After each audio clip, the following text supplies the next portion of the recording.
Hello everyone, this is Mamta and welcome on my YouTube channel success point. तो चलिए start करते हैं आज की क्लास।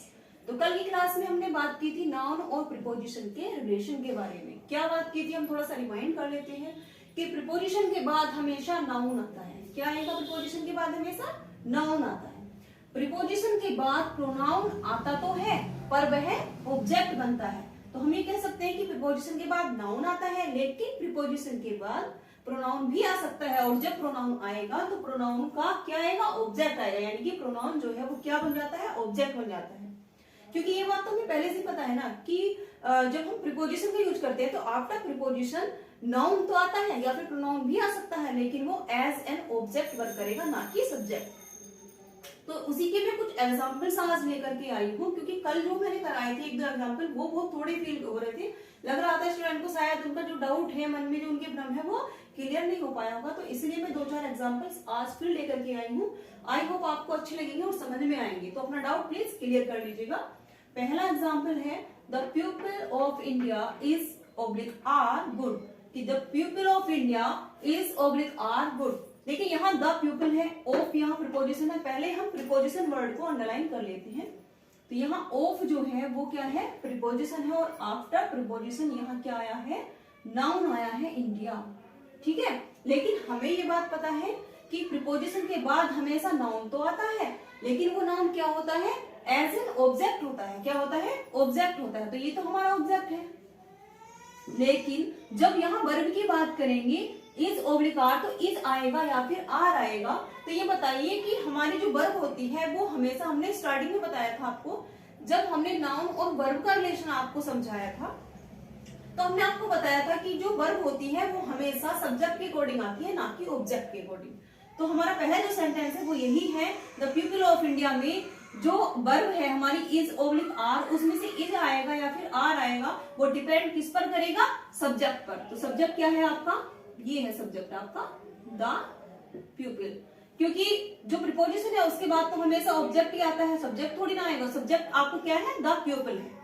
तो द पीपल ऑफ इंडिया में जो आर है वो आएगा इसमें, क्योंकि द पीपल जो है सिंगुलर नहीं है, क्या है? प्लूरल है। कुछ बच्चे एग्जाम हॉल में क्या करके आते हैं, उनको लगता है कि द पीपल ऑफ इंडिया में जो इंडिया है वो एक सिंगुलर वर्ड है, और यहाँ पर इसको जो है वो टिक करके आते हैं। और लास्ट में जब उनको फाइनली पता लगता है, आंसर की देखते हैं, मैच करते हैं, और आंसर की में और जब वो उसकी आंसर दिखाया जाता है तो उसमें पता लग जाता है कि इज है या फिर आर है, तब उनको फील होता है अरे यहाँ तो हमको आर करना था, इज नहीं करना था।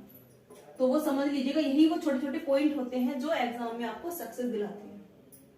सेकंड क्वेश्चन है आपका, a group of people is oblique are good.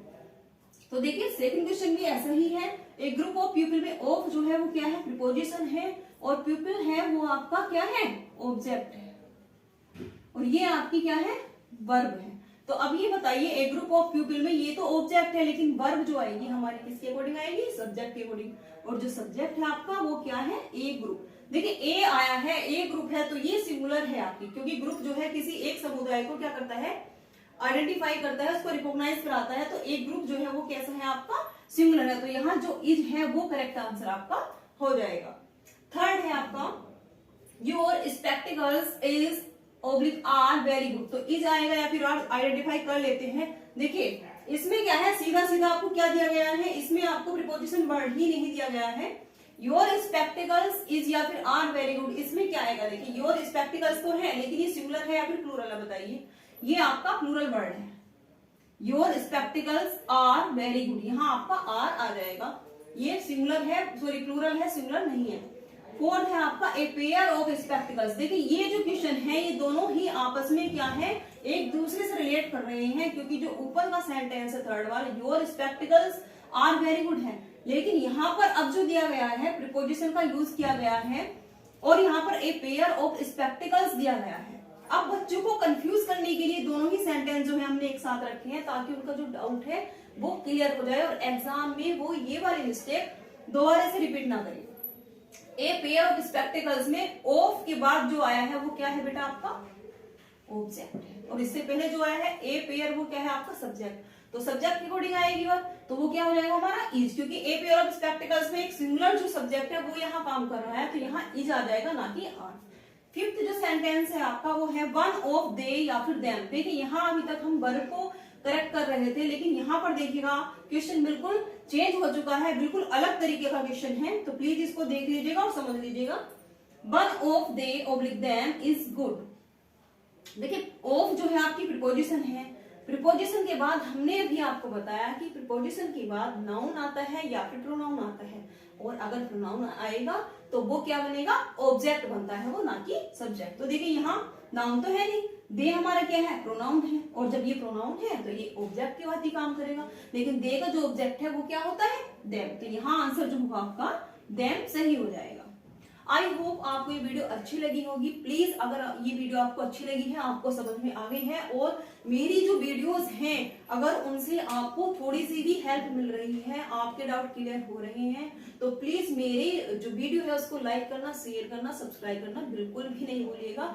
और मुझको जो है ये सब देख करके मोटिवेशन मिलता है, तो please like and share and subscribe my video. Thank you.